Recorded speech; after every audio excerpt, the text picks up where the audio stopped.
We have liftoff. Alright, let's see. Settle down, children. Settle down. Hobocop's ready to begin his journey again. Let's see. Load game. Back into the frying pan we go.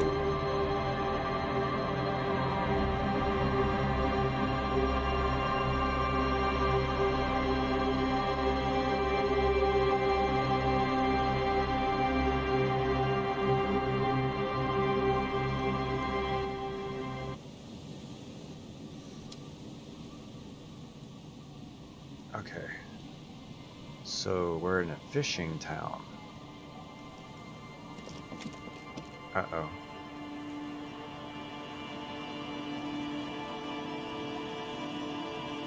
Escape. I need to make some, sometimes the resolution kind of maxes out too much, even though it says it's not. Hold on. Just let me fix it.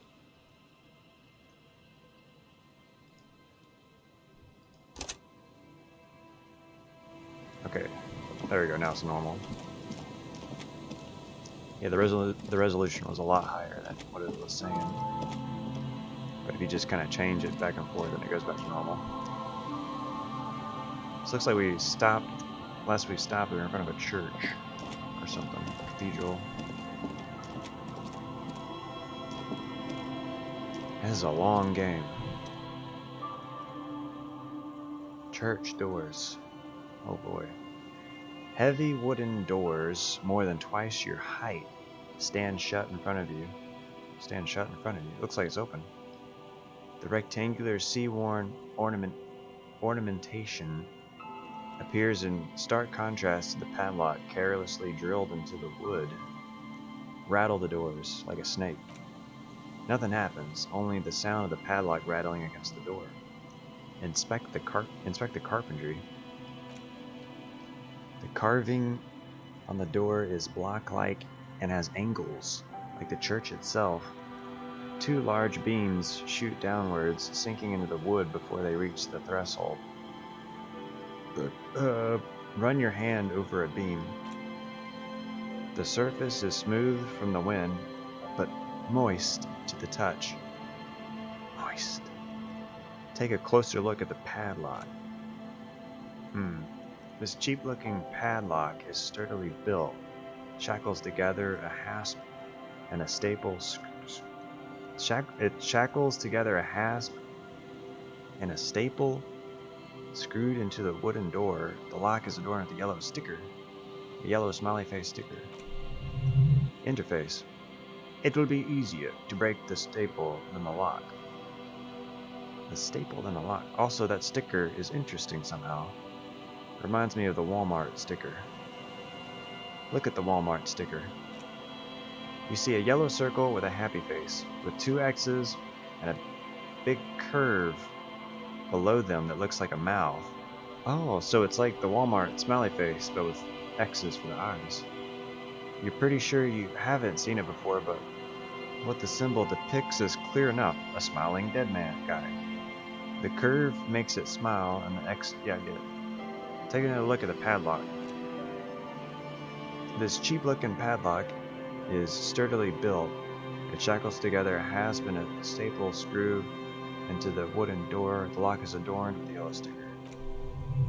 It'll be easier to break the staple. Okay, yeah. Try to peel off the sticker without ripping it. Peeling the sticker will pick the lock. There's nothing like the sound of a sticker unpeeling. Now it's stuck to your thumb. Eat the sticker. Or put the sticker in your book after the last entry where it belongs. Put the sticker on your ledger. Shake it off your thumb and throw it in the window. No, put it right on the front. Style your paper book. Secret task. Voila. Voila. Looks very modern. Inspect the staple. The padlock passes through a staple that's been hastily attached to the wood. Closer inspection reveals that one of the screws is not a screw at all, but a nail. The work has been done recently, and it's unprofessional. to say the least. That's it?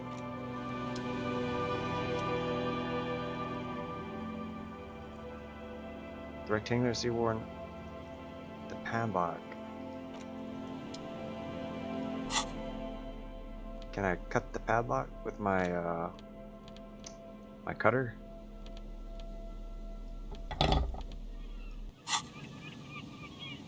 No?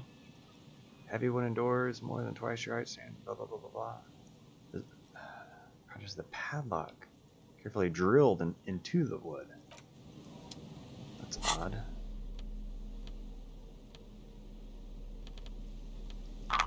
Padlock drilled into the wood. So I can't cut it or crowbar it open.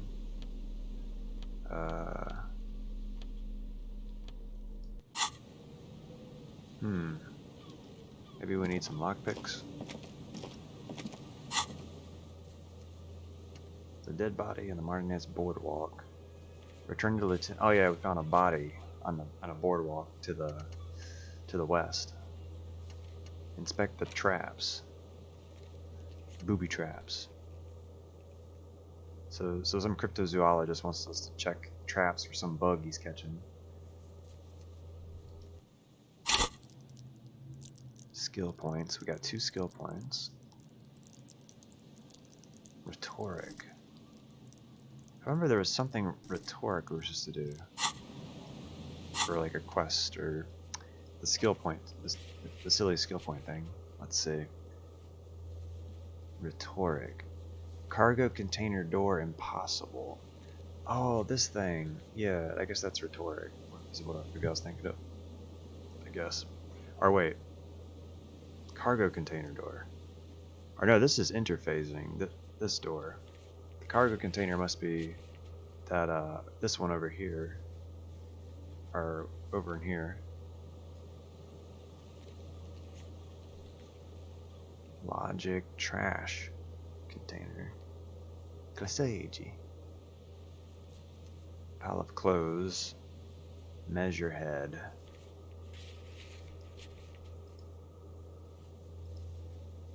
Set of tracks. Backyard wall. A damaged ledger. Oh, we can do the damaged ledger again. And we can do. Oh, okay. Horseback monument. Sleeping dock worker. Okay. Too many things to keep track of. A taxidermy goose.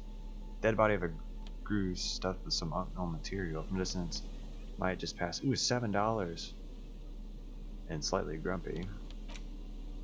$1 postcard. This one has hell written on its back. Interaction. Folded library card. A tape.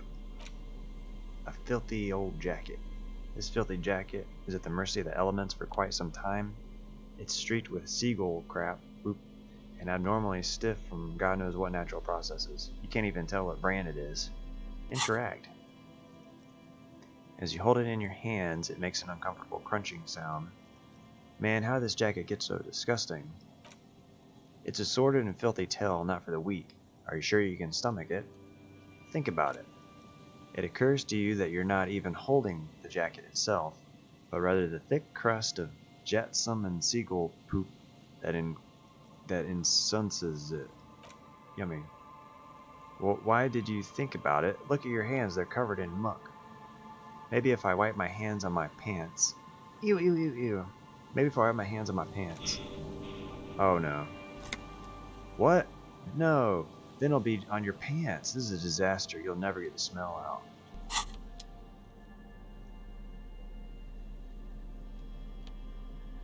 What? What is the point of it? Why did I fondle this? There is no why. Let's just put it away then. Alright.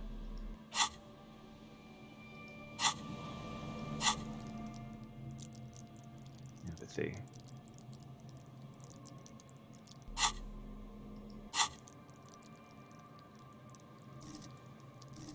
Let's see, we got 2 skill points. We've maxed suggestion. Maxed inland. Max sneaking and machines. I guess we can max logic. So we can use our detective skills better. Empathy. We can understand others better. It'd be cool. Probably logic would probably be helpful for understanding things. Oh wait, hand-eye coordination. But actually, you should probably pay attention to these things, the white checks. See what skills we need to level up in order to do stuff. Let's see. The barbell. Tommy Lee Home, medicine cabinet. Volition, we need to level up in order for this one. Fractured bullet. Oh yeah. Found a bullet inside the dead man's, I guess, head. But we need better hand-eye coordination in order to, I don't know, figure something out. Titus. Oh, Titus. We need rhetoric for Titus. What's that quest say about that? Get the whole story from Titus. So this is maybe that's tied to needing to level up our rhetoric. Find the murder weapon. That's probably important. Yeah, we need to take a bath. Carte was fixing a stuffed bird. Inspected booby traps. Return the dead body with Kim. Kim's gone. Kim's gone to some other town transporting the hangman that you found in the beginning of the game. Question Clasage about the dead dude. So I guess we can run around and look around. I guess we can look around this fishing town a little more. Wait. Don't double click. I'm double clicking. So it's like opening and closing it. Let's see. Check the trap near the boathouses. West of the failure building. Check the trap Moral just set up in the crypto camp. Check the trap near the canal you crossed. So I need to go west, or go back to the camp, and then head west for 2 traps. Alright. Sounds simple enough.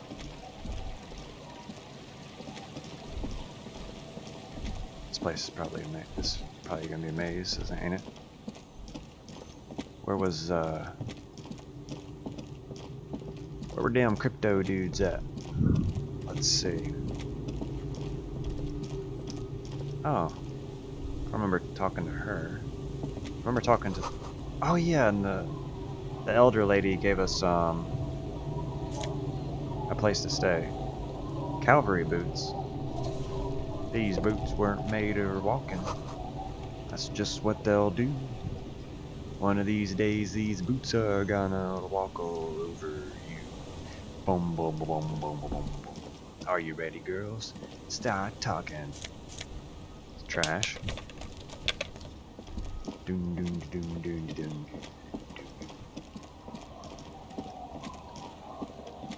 Dun, dun, dun, dun, dun, dun. I remember the cryptos were at the beach. An elder man and another guy. Nah, it wasn't further north past the church. It was like somewhere around here. Circle. Full of holes. Could the post hide treasure? Look inside. Sweet. Plunder that treasure. Booty. This is a beach after all. Makes sense for there to be buried treasure. Give me that treasure. Get that treasure. Quarter.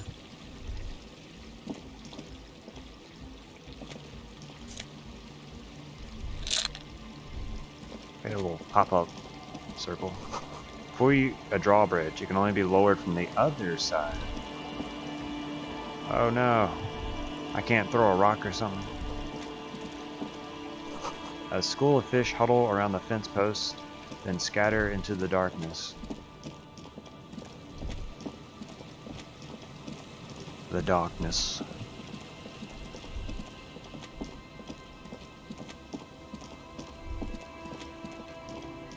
Hey children, excuse me. Elias Fosen.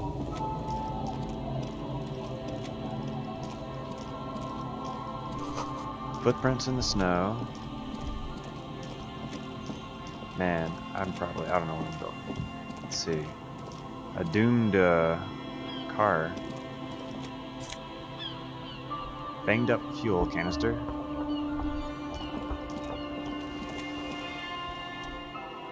Oh, I can talk to him. Sunken motor carriage. A banged up motor car lies half submerged in the icy water, slowly sinking into the ocean. Only the cabin top, rear wheels, and the engine remain visible. Scavenge that. It must be cold and lonely down there in the icy water. The seawater has already started to corrode the metal works. This is where the tracks in the plaza were leading to. The motor carriage sits in the salty water, yeah. Most suspicious. I should investigate. Seagull takes off from the half-submerged... Wow, okay, all of a sudden it starts snowing on the beach. It's almost like the bird is acknowledging your decision. Suddenly you're reminded of Lieutenant Skanima. That's what I was actually thinking of. And the weird feeling about the fish and seaweed you had. This is Kim's car. Kim! Of course, everything's okay. Everything is not okay. Run your hand on the metal. The motor carriage is properly stuck in the ice. Getting it out would require a team of specialists. A single day in the salty seawater would ruin most vehicles, but this one looks worn even in places the salt water hasn't touched. What does it make of this MC? Can I see a logo? The logo is too deep in the murky water. You can't make it out, but you do see a monkfish float by. Monkfish? Ain't that a fish from RuneScape? How long has it been in there? The accident couldn't have happened too long ago. The ice hasn't closed up around the vehicle, so the crash must have happened last Saturday or something. Well, looks like Jacob Ur's journey came to an abrupt end here. Your mocking tone finds no response with the motion of the waves. Yes. Okay. The sad sunken vehicle refuses to respond. What should I do? Although the sunken motor carriage is probably flattered by you addressing it, it does not supply an answer. It might be a good idea to wait for the tide to recede. Sit on the swing and wait for the tide to recede. Is this gonna fast forward time? As you sit down... Oh my god, time's flying. As you sit down on the old rusty playground, the world around you becomes silent. Nothing but the sound of seagulls high above in the sky, echoing like distant laughter. Ice cracks around the blue motor carriage in the sea. This is a red check. It cannot be retried. Well, obviously I'm going to fail that. I say, see, now that's a pessimistic way of thinking, or a bad way, or a downer way of thinking. Like, oh, it's gonna try. You need to think positive. You need to think, yeah, you gotta be optimistic. It will succeed. It will succeed. Yeah. Darn. Spit flies from your mouth to your mustache. Your chest, the ground before you, no sound though. Raining heavily here. My necktie's talking to me. Raining heavily here, Chief. Mind keeping it down a bit? Motor carriage. In some way it is still sad that no living thing other than the seagulls is here to witness a man in his prime trying to learn to whistle. The clouds pass in the sky in the shadow of the Swing moves like the hour hand on a timepiece. 30,000 minutes have passed. I wonder what all these people in the city behind me are doing. This is the end of the game. This is the game right here. The tide sure is taking its sweet time. Or, let's see. I wonder what all these people in the city behind me are doing. Breakthrough. Oh, okay. That's just my thoughts. Dreaming, drinking, making love, fighting, trying to improve their lives, wishing for a better tomorrow. The tide sure is taking its sweet time. It's unclear whether the sunken vehicle agrees or not, but merely uttering these words gives you the illusion of time speeding up. Just how the crazy daredevil piloting that vehicle must have accelerated into the sea. Daredevil. Oh wow, Daredevil. That reminds me of the recent Daredevil who shot himself up into space. Well, I say he shot himself up into space, but he did not shoot himself up into space because he didn't succeed, and he ended up perishing. Happened recently, during this point in time. So if you're listening to this in the future, then you can look back into this time period and see what I'm talking about. But it's, I don't know, it's a long story. I don't know, some daredevil that in this recent time that wanted to shoot himself high into the sky in order to prove that the Earth is flat, but I guess something happened, obviously, with a parachute or some mechanism with a rocket, and well, he became flat. But we will not get into that. What a clumsy wuss. Logic. Unless someone ... Someone was trying to fake his own death and started life anew. Sunken motor carriage. Clouds on the horizon grow darker, and the shadow of the swing set keeps climbing. You hear the distant rumble of the city. 30 minutes pass. Man, this is taking a long time. Yes, it is. It feels as the city behind you grows silent in the waiting. Seems like an eternity has passed. A dim light scatters from the cloud cover above the city. Wow, this is a long time. In it you can see the blue and white motor carriage slowly appear from the water, centimeter by centimeter, as the sea recedes.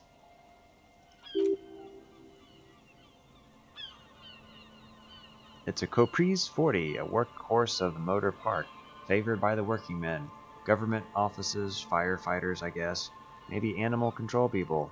You know, those kinds of people. Squint your eyes and say, is that a number on the side? Yes, number 41, as in precinct 41. Come on, man, that's our ride. Oh, no, okay, not happening? Wait, oh, please, 41 could mean so many things. It's not like I own the number. It's mine. Oh, so it's my car. Come on, Harry. There's nowhere to run. It's just you and me, old friend.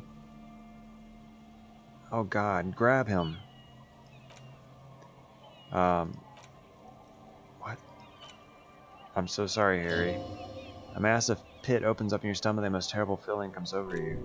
You feel like you're about to faint and fall off the swing. Your hands get clammy and the air tastes sour. Oh God, Harry. Oh God, Harry. What did you do? No, just no. Say no to this.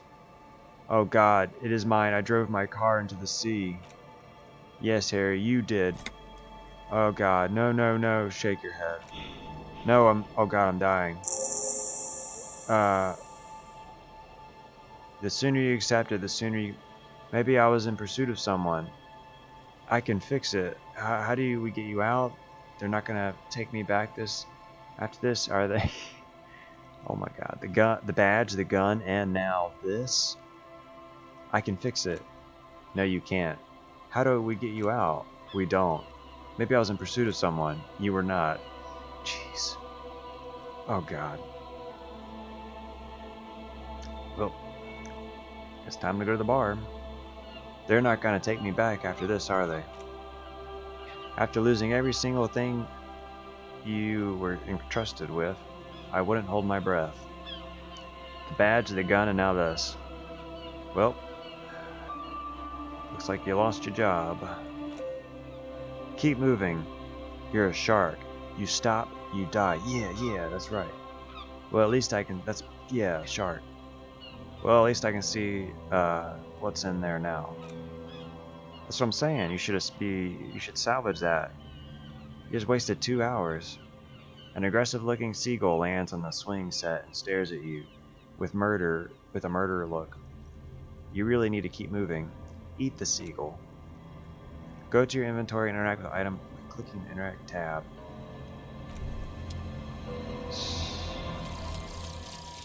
Oh. Thought complete. The precarious world. How not to lose. It is impossible not to. The world is balanced on the edge of a knife. It's a game of frayed nerves. You're pushed on by numbers and punitive measures, pain, rejection, and unpaid bills. You can either play or you can crawl under a boat and waste away. Turn into salt or a flock of seagulls. Your enemies would love that. Or you can fight. The only way to load the dice is to keep on fighting. Critical success and failure thresholds lowered by 1. Is that really that good? That's it? Bonus from thought. Critical success and failure thresholds lowered by 1. The 15th Indo tribe. We haven't seen that. Huh. That doesn't seem that good. Is that really that? Is it that good? I don't know. These seem like they have more benefits or buffs. But this only has 1, which is critical success and failure threshold lowered by 1.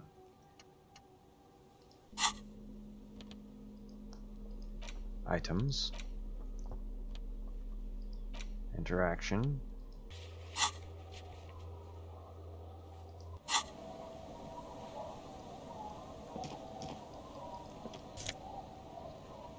RCM badge, LTN D-Boys. Use the interact button in the inventory to inspect item. We're LTN D-Boys. RCM Commander's jacket. We're a commander? What in the world? Okay, boots. Plus to Esprit de Corpse.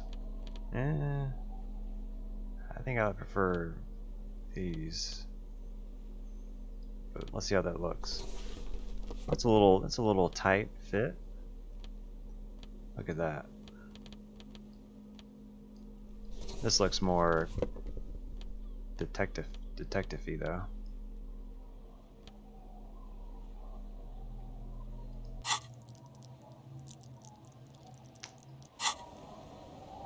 That's it. Wow, all of that for those 2 items. Alright. Well, the badge, I guess. A bottle drain of all its booze. Oh, we did get a badge, but I didn't see it in the inventory. Oh, there it is, okay. This blue piece of acrylic covering a thin leaf of paper with the officer's name and rank on it. Next time I see a man staring back at you. A younger version of you. Wow, look at that. Already disintegrating inside, but still presentable on the outside. Oh, he looks younger there.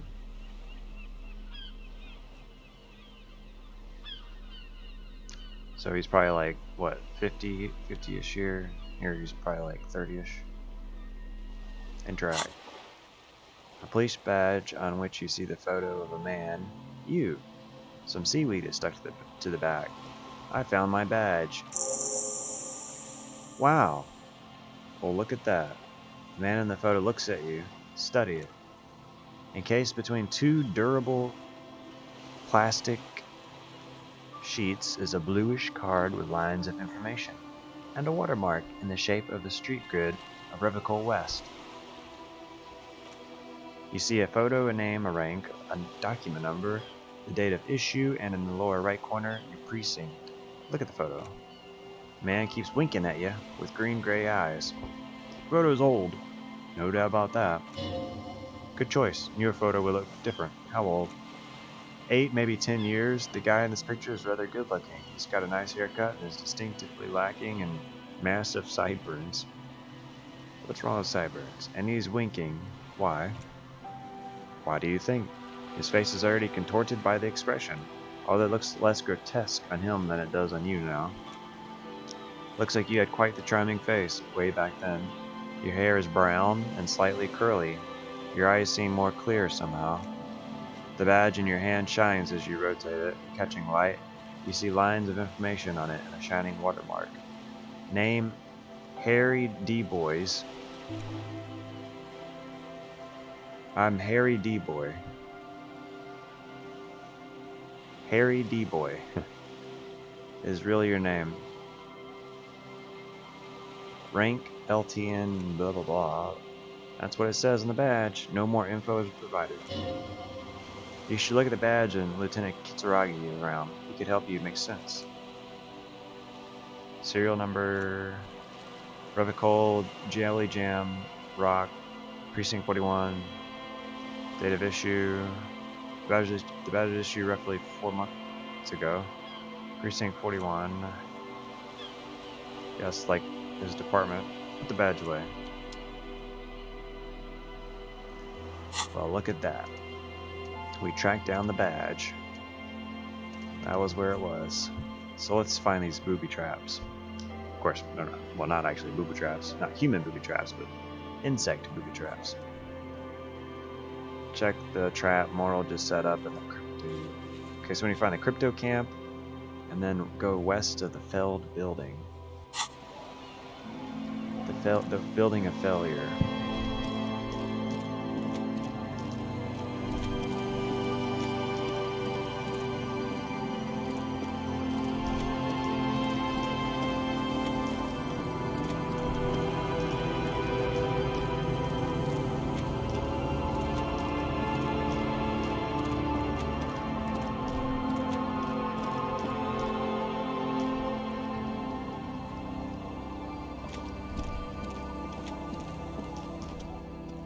You stop mid-step and put your hand on the garish necktie.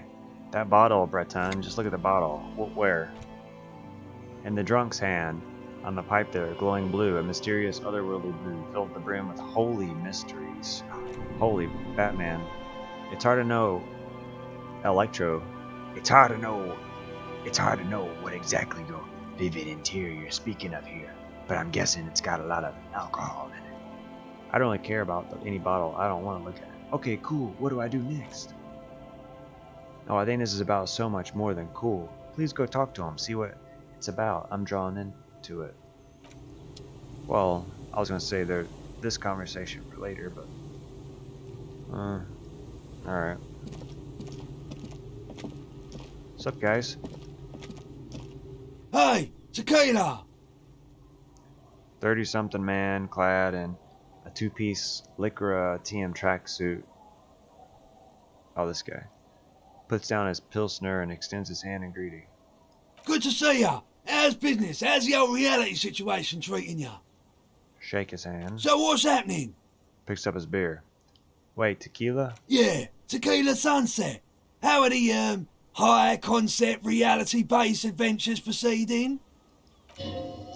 Good, these people know your true name. Looks like it has preceded you, Mr. Sunset. More on that later. I like this guy. You should too. He respects you by calling you your true name. And that's our necktie talking to us. Not too hot, I'm on a 50-year losing streak. That's harsh. I'm like 3 or maybe 4 years into mine. Wait, no. Make it 5. He looks at his poop-stained liquor with a grim expression. Things aren't going super well for Idiot Doomspiral either. Haven't found those keys yet. Haven't won that great piece of arse back. No word for my business buddies. Sips his beer.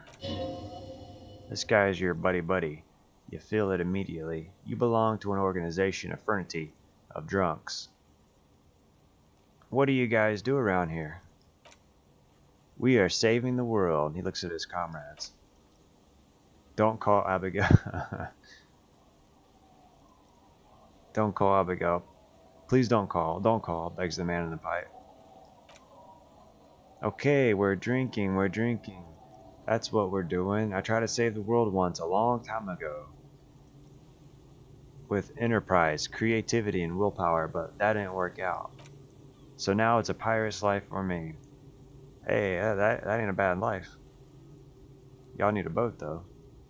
What is a tequila sunset? You keep saying it. It's you. You're Tequila Sunset. That's a cool name. How do you know this? We've met before, don't you remember? Maybe. Maybe. He takes a sip from his booze. You look like you want to know how Tequila Sunset came to be. You look like you want to hear the tale. Spin the tale on me. Tequila Sunset, something ominous there. For some reason, the name Tequila fills me with foreboding. Maybe I shouldn't learn what it means. No, go ahead. Let me take a sip to moisten up my chords. He takes a big sip and begins. Tequila Sunset rolled into mayonnaise last Friday. And by Tequila Sunset, I mean you, the man, the myth. Wait, did we meet on Friday? Hey, let's not jump up ahead of ourselves. This is your story. Stop interrupting. He takes another sip and continues. You got here on Friday to solve a case, hoping to be the early bird who gets the worm. And by the worm, I mean the buzz, because as I know, all you did was get drunk. Word on the street is you went around the local hotel telling people that you're a police officer, and that it would be really messed up if you shot yourself in the head right in front of them. That's pretty high concept if you ask me. Electrochemistry. Oh yeah, that's totally your style. Wait, like you've never threatened to paint the wall with your brains in front of some strangers? Please continue. Or, oh yeah, not the first time this comes up. Cough awkwardly. Or, yeah, sure, I did that. What of it? Say, please continue. It was a late Saturday night when we, the Union of Moribund Alcoholics, were getting our drink on. Nothing remark about this. We got our drink on 24/7. Makes everything warm and glowy. I trust you know the feeling. Necktie. Oh yes. Yes, you do, Bastashka. The only thing better than that is pushing the pedal to the metal after you kiss the tie, and off we go. Oh, I just realized his name is Idiot. Idiot Doomspire. One moment we hear the sound of a motor carriage revving up somewhere in the plaza, followed by a series of dings and bangs. Naturally, loud noises pique the interest of anybody owning a pair of ears. That's just the reality we're in. Naturally.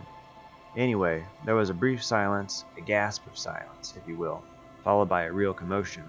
We heard the carriage careening toward the coast at top speed. It sounded like someone jumped the canal. We grabbed our brewskis and rushed to the jetty. Never underestimate the speed of an alcoholic. What we saw was a sight to behold. A beat-up police carriage containing you, right there on the beach. You revved your engine and screamed at the top of your lungs. The time hath come. So naturally, being the curious kitty that I am, I asked what time hath come, to which you replied, the time hath come for Tequila Sunset, end of all things. So I was like suiciding. Oh God, what happened next? Say, nothing, it's more dignified than that. Say, every word I said was true. Tequila Sunset will break the looms of reality. Yeah. Yeah, looms, why not? Then you jammed the pedal and plowed right off the jetty and through the ice. Your hands cramp on the steering levers. We ran towards the ice whilst you crawled your way out, miraculously unhurt, covered in seaweed and crap, like some kind of sea monster. When we finally got there, you were sitting on the beach crying. You said your badge and uniform were in the car. It was too late to get in there, though. The car had sunk too deep. Recognizing a brother in need, we offered our condolences and invited you to party with us, which you naturally agreed to. We asked about the whole Tequila Sunset thing, and you told us it was your name now, and insisted that we all call you that from then on. Wait, so is Tequila Sunset an event or a name? I think you said that you were the event, and that you would smash the looms of reality. Yeah, I knew I'd heard that looms line before. That's my name. I'm Rafael Ambrosia Castillo. That's what you should call me, or my name. Real name. My real name is Harry. Tequila Sunset, huh? Sounds pretty good. He smiles. Yeah, I agree. How long did we party for? Hours. It was an all-night drink-a-thon. Then at some point, I think it was Sunday morning, you got belligerent and wanted to talk about Reviculian ladies. How they're beautiful and also, but also bad and so on. How one of them blanked you real bad. After a short while, you crossed the event horizon, looked sullen, got up, and left without saying anything. Now that's a story. It was the greatest thing this fishing village has seen since Rosemary tried to use a crab to open his beer. That's awesome. Let's use a crab to open a beer. That's funny. Aye, that were a classic too. Did I tell you something about this person that blanked me? You were pretty vague about it, but you kept saying you got blanked real hard and that we've all been blanked too. Please don't open that door. No one's blanked me. I do the blanking around here. Abigail. It seemed pretty painful, to be honest with you. If I had to guess, I'd say you're still working through some blank crap. Did I mention losing anything else? Besides your gun and your badge, you said something about your hope or heart or something. To be honest, the details are a little hazy. Thanks, Idiot Doom Spiral. It's an interesting name. In retrospect, I guess you lost your motor carriage too. Yeah, I don't know if you want to tell your bosses you lost your police car on top of the gun and badge. That might be looking at a job ads or something after that. Or getting drunk on the beach. Did I say anything about my colleagues? You told us that they were a bunch of losers whose main interest was cramping your style. It's more like you were cramping theirs. No specifics, though. It was more about you that night. You were the star of the show. Did I say anything else about the case? Yeah, you said it was no biggie and that you'd solve it in no time. He takes a strong quaff of his beer, and that you didn't need anyone to do it. You're doing it solo now. Did we talk about politics? Yeah, you kept talking about how the coal mine owners were screwing us all over. I didn't agree with you, by the way. The spectral hand of the market makes sure everyone gets exactly what they deserve. He takes a long sip of his beer. Did you get a read on what kind of cop I was? You kept apologizing for being such a bad cop and for the damage you've inflicted on everyone around you. You also kept pausing to knock the heel of your hand against your temples, saying, "Stupid, stupid, stupid." I don't want to hear any more. Conclude. New skill point. He nods. It's a hard thing for a man to confront his past. That's why I avoid mine at all costs. No kidding. You seem like you're characterized by your storytelling ability. Wanna tell me another one sometime? Whoop-de-doo. So now I'm a blanking storyteller, he says, slapping his knee. Right. Why not? Better than a beach bum. Yeah, wanna tell me how you became Idiot Doom Spiral? It depends, really. Are you willing to help me out? The gleam in his eyes and the slouch in his posture is incredibly familiar. You want booze, do you? His eyes light up. I don't want it. I need it. Can't tell stories without it. Dry stories are boring, you see. So you got anything for a good old Idiot Doom Spiral? Bottle for a story? Seems fair to me. I don't have any on me, lie. I want to give you them in alcohol. I got this special strike brew the Union uses. Yeah, here you go. Interesting. He grabs the thermal cup and shakes it. Ah, this is what they used to keep the working. This is what keep the working man going. Rosemary. Before you can start, one of the other bombs interjects. Hey, Spiral Boy, you gonna share? Don't call Abigail. I assume that's his wife? I don't know. Idiot Doom Spiral. Shut up, guys. I'm telling a story here. He turns to you. Something happened to you. Something happened to me, too. My actual name is George. Georgie boy. But around here, you already know. I was once a reasonably high net worth individual. A founder / junior partner at a high concept creative services agency. When my story begins, I had just landed a major contract with an insurance firm. I used the profits from the agency to finance what I called a cultural incubator, abstract value generation, value per person, high concept stuff. I developed a paradigm, worked within the paradigm, but the burden of leadership weighed heavily on me. So I went jogging every so often to keep myself sane. Wait, how many people did you have working for you? 22 full-time employees, an all-star team. Potentially historical set of individuals. Worrying about them often kept me up well into the morning hours. Did the jogging help? It did. With my trusty sans secrete tracksuit, I felt like I could conquer the world. But now dreams are worn thin, much like my tracksuit. He says thoughtfully, brushing dust off his poop-stained pants. What happened? One day I left on my evening run. As you may know, it's impossible to clear your head when you're distracted by the sound of keys jangling in your pockets. He shakes the bottle and makes a ringing sound. So I removed the key ring and put the keys for the front gate and the apartment into different pockets to stop the jingling. So I removed the key ring and put the keys for the front gate and the apartment into different pockets. Stop the jingling, you see. At least that was the plan. I was halfway down my usual lap when it started to rain. The reality situation became very wet very quickly. How wet we talking?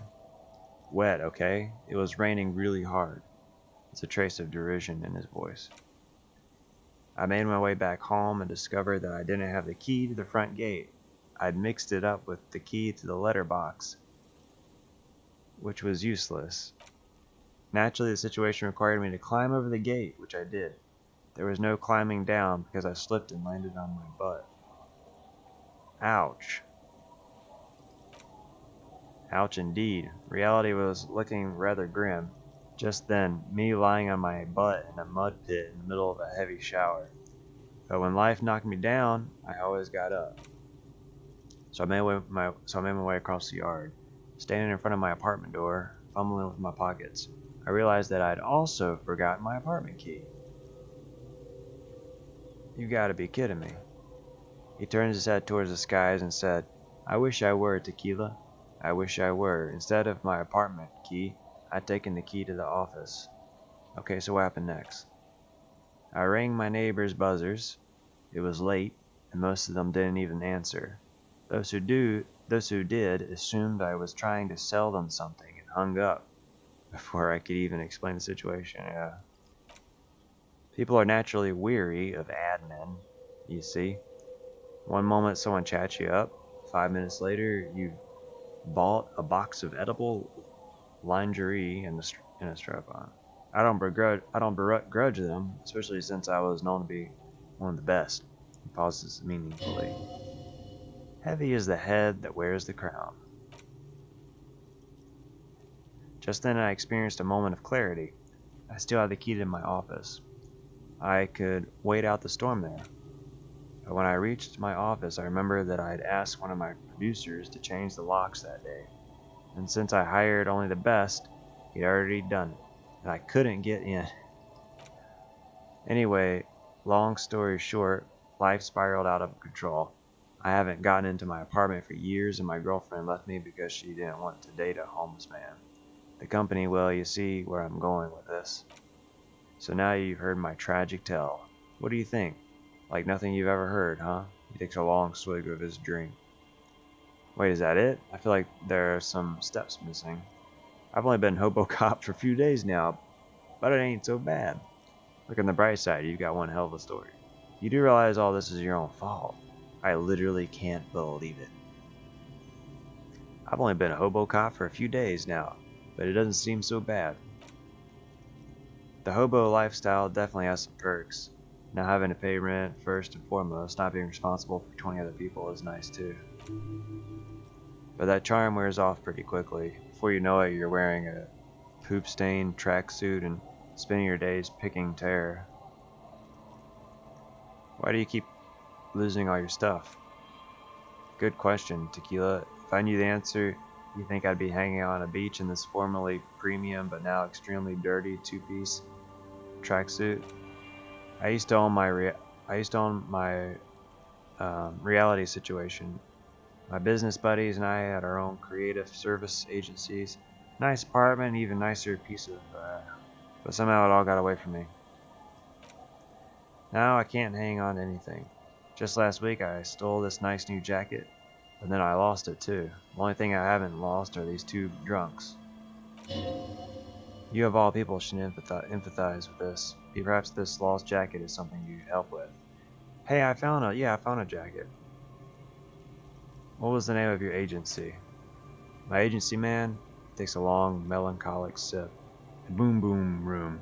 Our concept was combining um, high art with the lowest forms of marketing. The color red, breasts, and oil painting. I convinced my partners to reinvest some of our profits in an even more high-concept cultural incubator called Thin Air. The artists were happy. The clients were happy.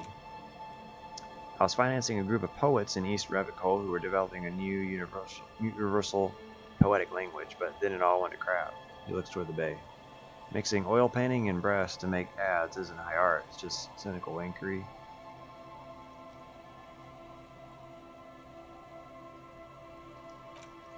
Well, you know, that's the first rule of advertising. Yeah, maybe, but it's still tight. Yeah, actually, you're right. Let the market sort it out. No need for me to regulate this stuff. Money gain $1. That's what's so cool about advertising. It's kind of like art, except you can also get rich doing it. What's up with the tracksuit? What? You never seen 100% liquor trademark before? Go on, feel that primal material. The man extends his arm. You really shouldn't touch it. Why? Touch it. How did I feel that? Good God, it's nearly impossible to describe how dirty this texture is. It's like rubbing two jellyfish skins together. You feel about 15% less human for having touched it. Randomized trials have also found Lycra to be associated with a number of exotic, highly malignant cancers, so you also have that to look forward to. And then there's that smell, the smell, but you don't even want to think about it. Pretty nice, huh? This might be one of the last of its kind. Should probably be in a museum, honestly. Takes another sip.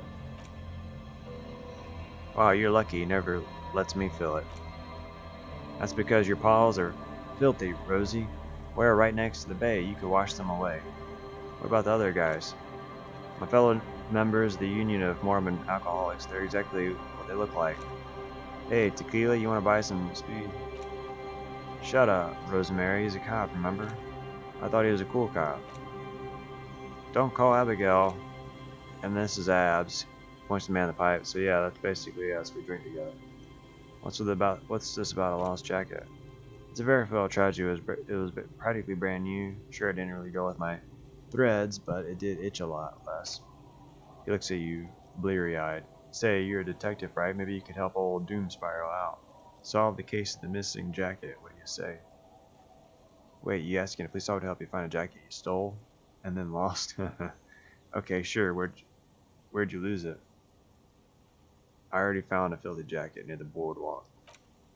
Holy crap, Tequila. How did you? Never mind, I don't care. Just let me see the jacket. I found a little more than I bargained for. What? Give him the jacket. Let me see. What? This isn't my jacket. My jacket was beautiful. This is filthy. What am I supposed to do with this? Look, I just stumbled upon another dead body. I don't care about the jacket. What do you expect? You left outside for a week. I'm not taking a disgusting pile of hobo rags. I may be in an irrevocably decaying orbit, but I've still got standards. Item gained, filthy jacket. He hands it to you. Either bring it back the way it was before, or find a dumpster to burn it. Underneath the accumulated filth, the jacket itself appears to be stain resistant. Maybe it just needs a good scrubbing. Have you got any more stories?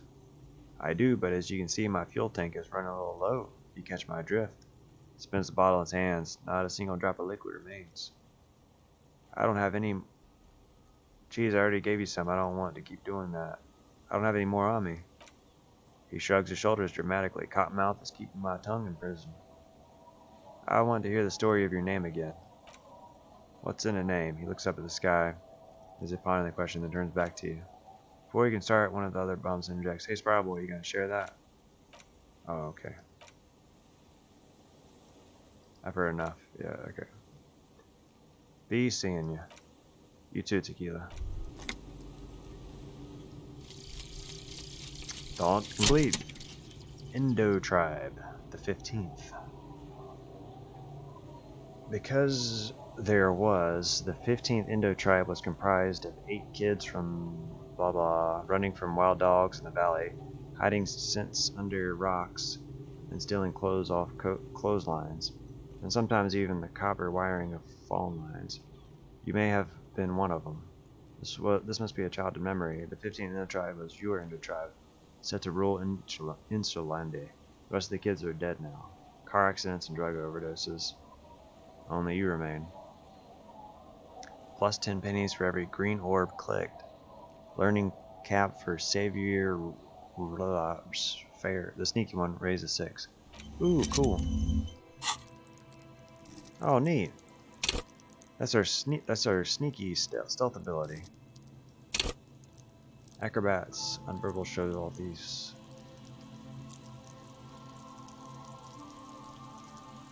King of Cool. Also, if we level this, would be the King of Cool.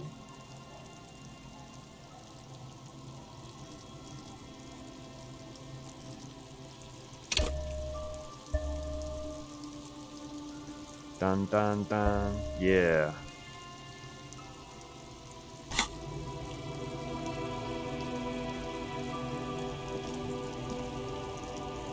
Can we talk to you? Or talk?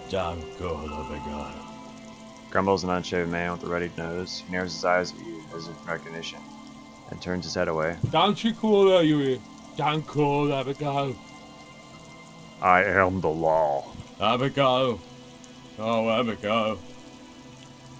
Man, he mutters while trying to brush something off his extremely dirty trousers. His movements are slow and awkward. And Abigail must be like a lover or a pet or something. Possibly one who's maybe deceased. Who is Abigail? Oh, Abigail. Dump your fucking car, Abigail. Abigail is his wife or girlfriend. Chances are she's gone. That's what I'm thinking. Calling her wouldn't make it any better or worse. Never thought you'd see such a thing in your life, but this guy's a little too drunk. Who are you? What's your name? His eyes move around erratically, looking dumb, hazy, and unfocused. Don't call Abigail, he says. Where am I? What is this place? Man hiccups, then mumbles something. You shouldn't. Why shouldn't I call Abigail? He snorts and beckons you to lean in closer. Was he gonna burp in my face? Lean in. His breath smells harsh like a toxic swamp as he whispers to you. Don't call Abigail. Don't call Abigail. Hold door. Hold door. Hold door. Hold the door. He then waves his hands as if shooing you away. Hodor, I'm on an important official investigation. I demand you answer my questions. The drunk man starts coughing, a really disgusting hacking cough. He does not sound well at all. Tell me about your friends. He glares at you. Don't you blink and call her, hear me? His voice trembles every word, becoming ever weaker. Abigail, he cries in the end. Don't, the man stammers, don't call. Slowly his head nods off to the side and he passes out, tongue dangling from his mouth. Wow. Yeah, he's got some tragedy.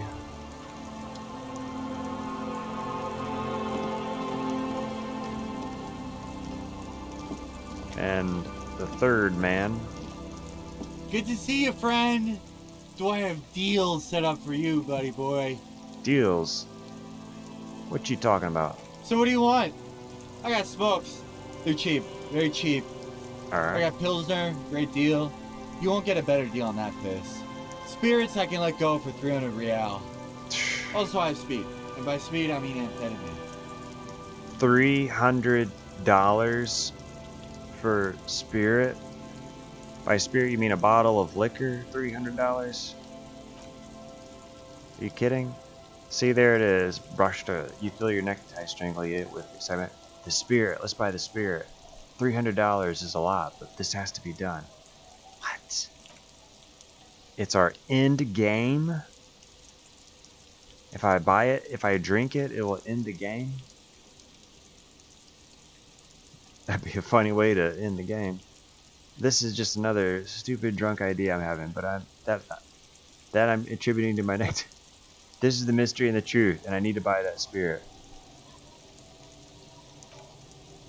Exactly. This is no ordinary drink. It's what our relationship has been building towards all these years. This is the climax, the mystery, the virginal sigh. That drink is special. Really? You have to buy it from them? Get it off them? Kill them if you have to. Our ultimate fate depends on it, and the fate of many worlds. What?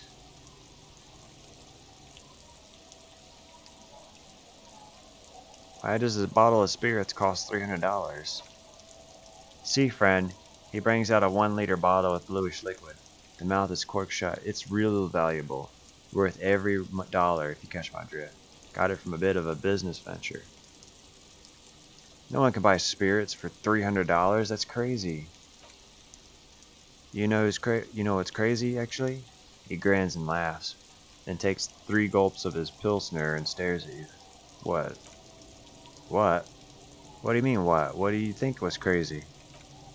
This guy, he says, and shakes his index finger at you. Conversation might bring a discount, no? Where did you get the bottle of spirits from?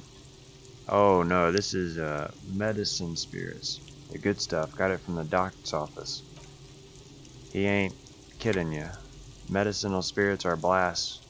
The flaming truth of this joke of the world. I got one of those scientific imps a few months ago. Torpedo, they call it. It's supposed to keep man from taking a drink. He spits a nasty yellow clot on the ground before you.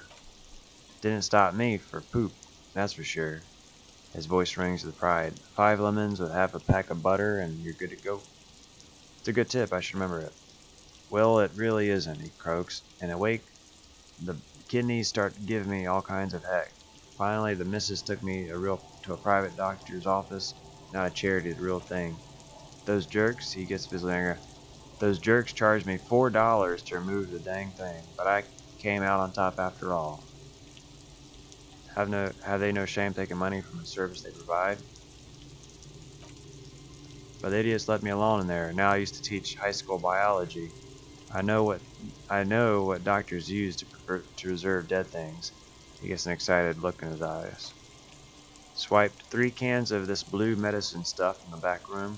Threw the snakes out and voila, what's left is this beautiful blue stuff. He shakes the bottle. 98.7%. Almost pure alcohol? Dude, that will kill me. Are you serious?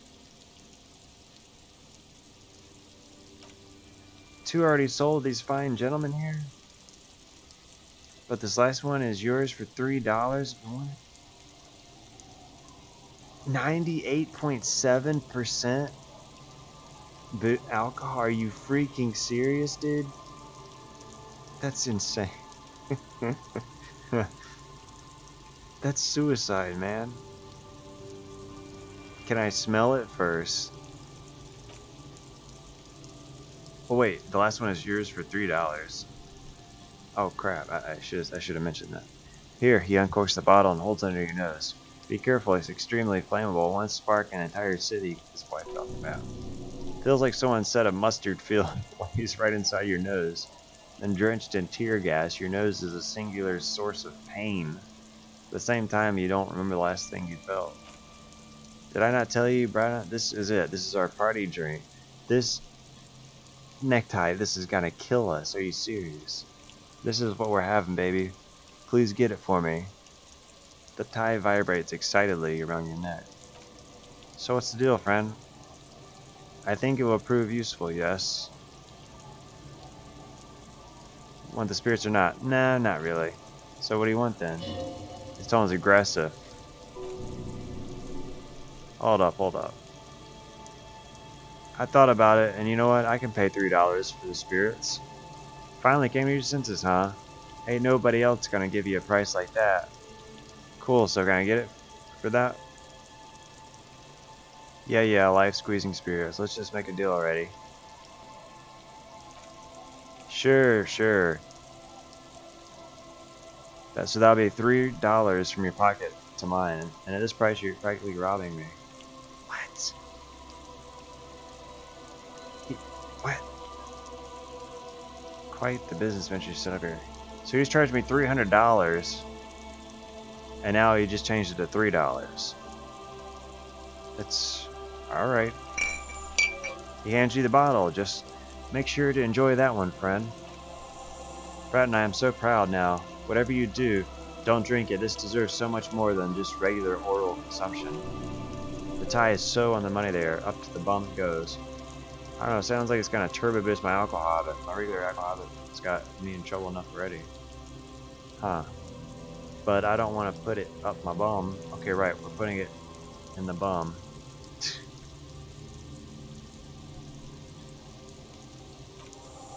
Who said anything about putting it up there? So we're gonna put it into a way more special place. So special. Just hang on to it. Keep it safe. Wait for my sign. Soon the time will come. Have patience, brave one. I'm getting a really dark vibe from this. This won't be pretty. Amphetamine? Aye, by amphetamine I mean speed. I think you didn't hear me when I said I'm a police officer. Sure did, buddy boy. He taps the side of his nose. That's why I said amphetamine. I mean speed, I mean amphetamine. I got both. I thought by speed you meant amphetamine. Aye, right, got it. Quite the business you got set up here. Oh, he gets a proud gleam in his eyes. The system's been good to old Rosemary here, and I'm milking her like a goat in the backyard. What do you mean? You see, friend, he raises his index finger. Man makes his own luck, and I made mine real good. Got my hands on 3 bottles of liquor exquise, sold 2 to the fellows around here, and immediately invested the profit. Bought smokes, bought beer, and even bought a bit of speed. And look at me now. I got everyone on my hook. He spreads his arms and smiles a crooked, toothless smile. I'm already hooking for Kuno, I think. Looks like you're on your own hook too. Impressive entrepreneurship. Look at this vice stand. I prove it. Got a permit for this little poop show. Must be cool with them, I guess. Sure, I approve. Hook 'em and cook 'em good, huh? You want to buy something? Let's keep it moving. $2 for smoke. How much do they sell it at the Fritz? $1.50 for potent Pilsner. Speed, $15.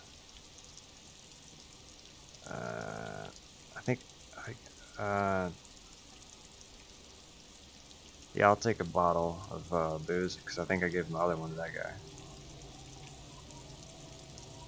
$1.50. Bottoms up, Captain. He hands you an ugly brown bottle. Civilized world is accustomed to tip the shopkeeper, friend. Come back anyway. He waves you off. So I could give a bottle to him and get more story, I guess, or lore.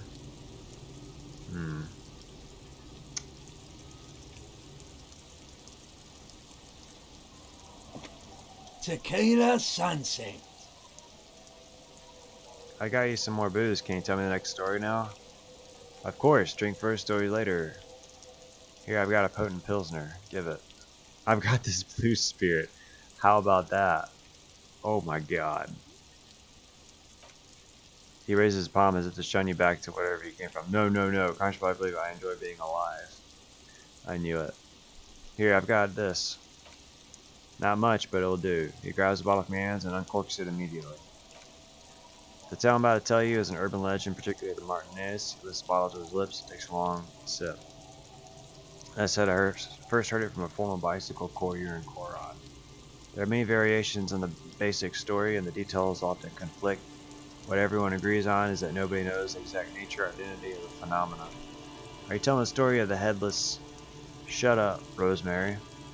He clears his throat. Summer of 44. 17-year-old Gertrude Het is walking home from a late shift at the harbor. It's almost midnight. She stops for a smoke near the canal.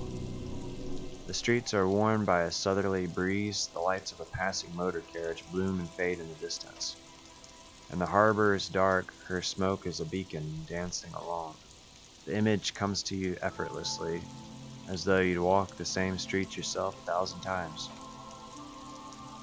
Our heroine finds herself enjoying the peace and quiet the canal provides. He looks up at the sky as if searching for peace himself. What she doesn't know is that her peace is about to be shattered. From behind her comes the clattering of hoofs.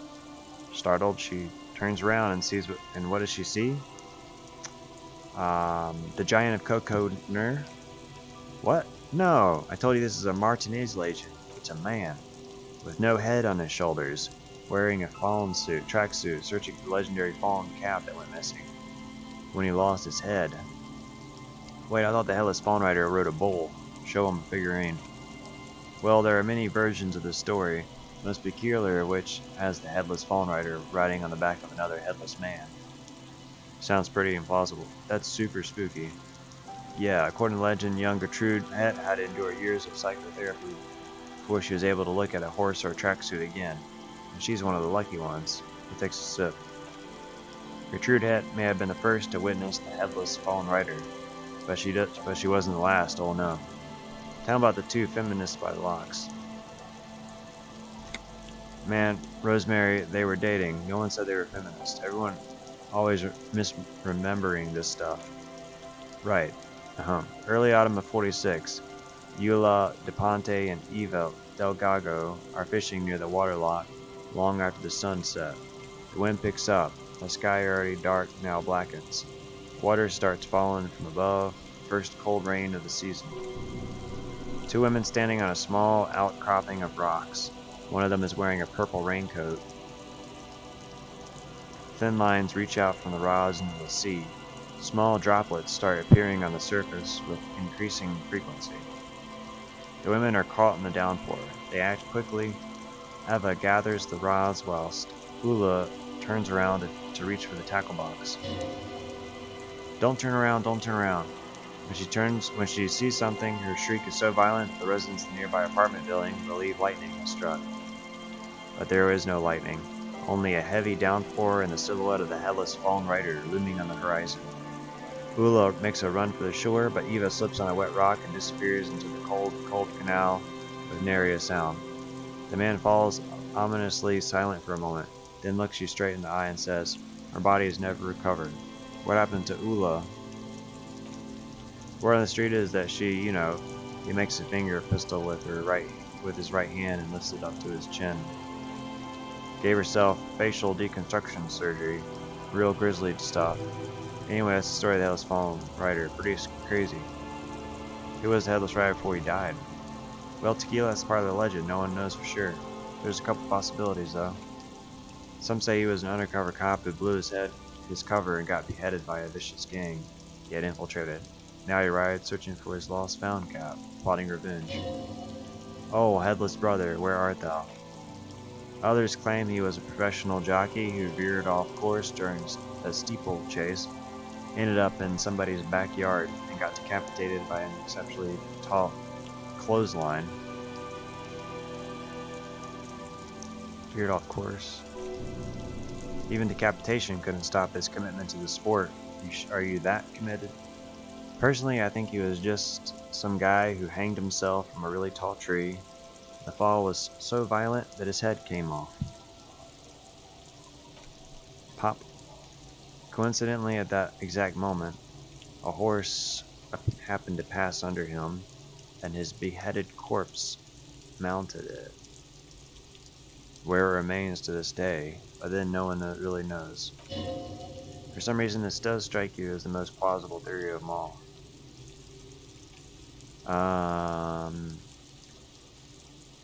I've got to agree your theory sounds most plausible. None of these sound most plausible, to be honest. Yeah, I would agree. Your theory sounds the most plausible.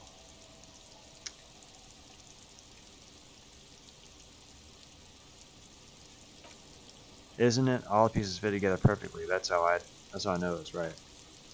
Anyway, to each his own. You want to hear any other stories? I've already seen some weird stuff on this case. A headless jockey in a tracksuit is right, and that's the reality situation for you. You think you got a handle on it, and blam, throws some wild stuff at you. Takes a long swig and smiles. That's why it's critical to stay well hydrated. That's nothing. I got an even crazier story. Yeah, why don't you go eat crap, Tequila? There's no way you know a better one than that. What about Kolmo Ma? It's a magical, self-replicating sound. I have to admit, that's pretty high concept. Still not as awesome as a headless rider in a fallen tracksuit, though. The gnome of Droma dissolves his victims with acid. Acid gnome sounds like a stupid low-concept band name. The giant of Coco Nur is as big as a mountain. Giants, that's the best you got? Give me a break, Tequila. There's a kind green ape. It's very kind and green. Do you always try to pick the lamest option impossible? Come on, Tequila. Okay, whatever became of the headless spawn rider? No one knows. Some say he stalks Martinez to this day, and can be seen near the canal when the clock strikes midnight. Oh, that's spooky. He makes a spooky gesture with his free hand. I saw him one night when I were right crap face. I'd like listen to tell again. Have you got any more urban myths? Actually, I do have one, the strangest of them all. But I need to fortify myself before I can tell that one. Do you have anything to fortify old Doom Spiral? Tell me you got some story juice. Man, you're really bleeding me dry here. I don't want to give you any more. I don't have any of me right now. Find some, I'll be extremely grateful.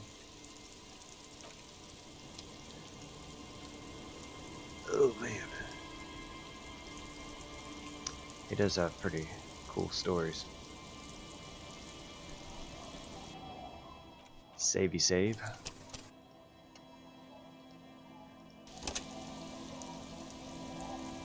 This game is just always getting sidetracked a lot.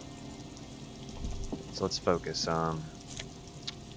We needs to find the traps.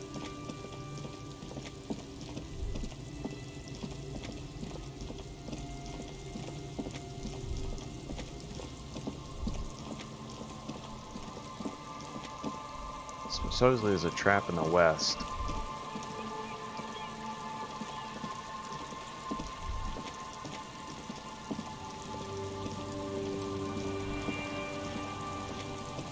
Take your time.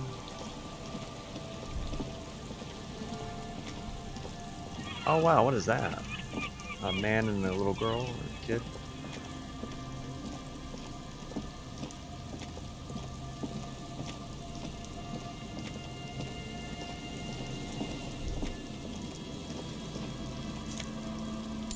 $0.45. No boat in the boathouse today. Oh, cool shades. Hypnogloba and oversized superstar sunglasses. Superstar. These are increasing our encyclopedia. But we lose perception. What is visual calculus? Reconstruct crime scenes. Oh, that's actually probably maybe important.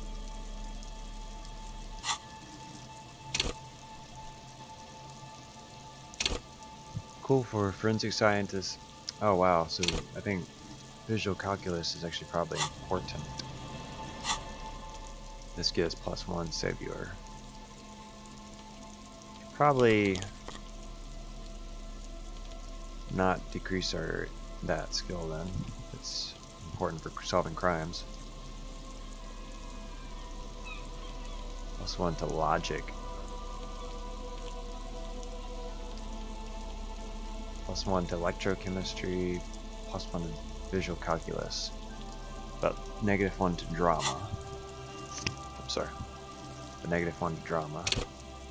Play the actor lie and detect lies. Oh yeah, okay.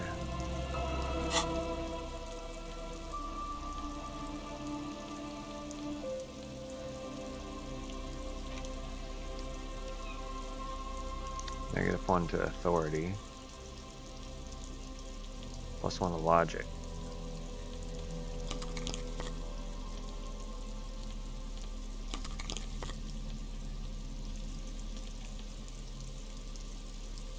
+1 to volition and pain threshold.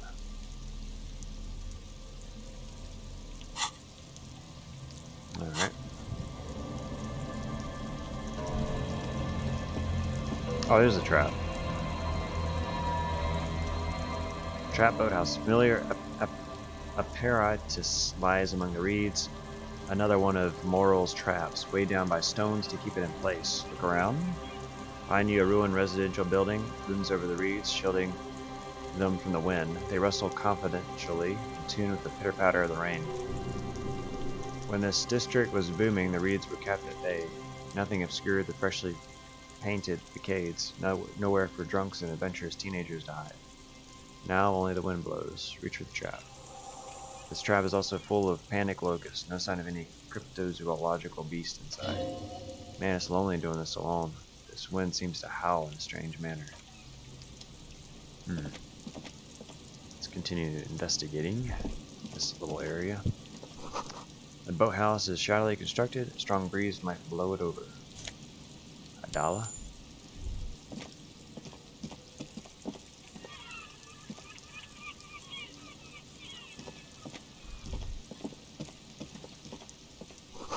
Ancient paint is peeling off the roof of the shaded bench, covered in rust.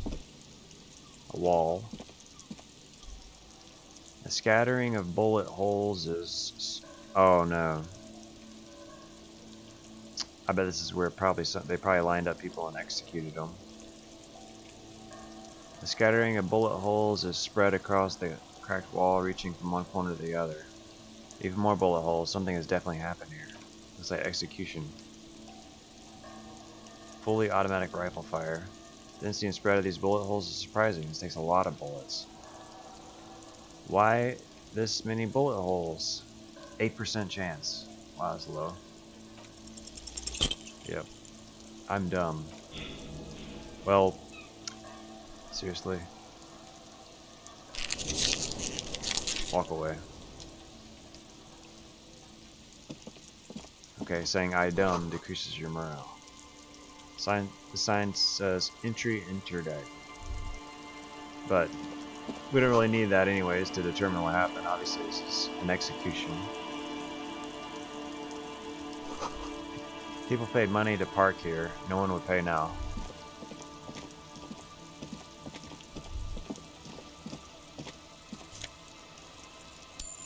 $20, 30 cents. 10, 20. Oh, I missed me some trash. A bottle of booze. Some change. 57 cents.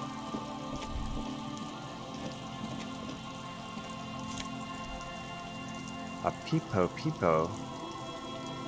Pound peepo. The door is not only barred shut, it is inaccessible. Alright. Peepo. The small wire framing inside his futuristic-looking bound people hat gives it an aerodynamic shape of a swoop spear's helmet, but none of its protective qualities. Covers the wearer's ears and eyebrows to bring down the drag coefficient. Oh, we're sleek now. Peepo Peepo. +2 logic, -1 perception. How is our perception? 1. See, hear, and smell everything. Logic.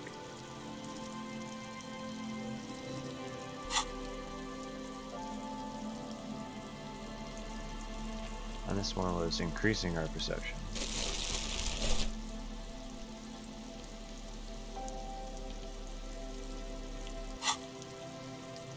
Perception 3.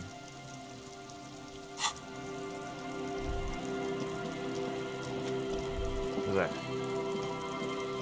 was that? Oh, it's a street lamp. I thought it was a hat. Like that. Clearly, that is not a hat.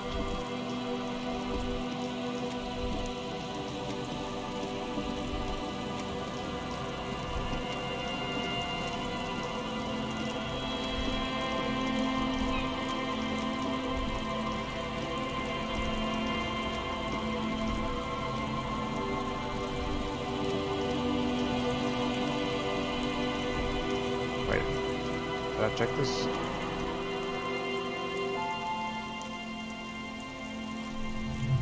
It's good to go to that over there.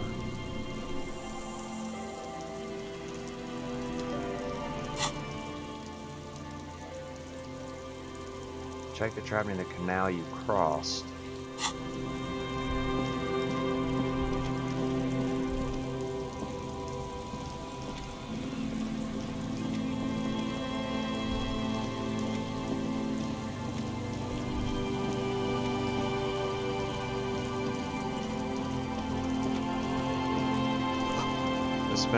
The fence blocks the path. No way on from here. Another power box. It charges nothing now. It's empty. Stuff. $5. Wow. And $1. Hey. And Mikhail, notice the windows, especially with how there are no windows on the south side. This was to deal with. A blonde man stands next to his son, pointing to the weather-worn ruins. He sees you approaching and smiles. You, officer, Me? come to investigate the historic subtext of West Martinaise. Yes. I was just telling my son about this building. Not a lot of people realize the historic significance here. Very rich in hypertext. Hypertext? Yes, hypertext. Jan Karp and the collection of cultural hyperlinks. Hyperlinks? Like in HTML? He's just making up fancy words. This doesn't mean anything. Wait, what was that about the windows before? Oh, yes. So, Mikhail, they had to deal with monitor glare, especially in the summer. They still had vector monitors back then. That was 49 years ago, so they didn't have windows on the south wall.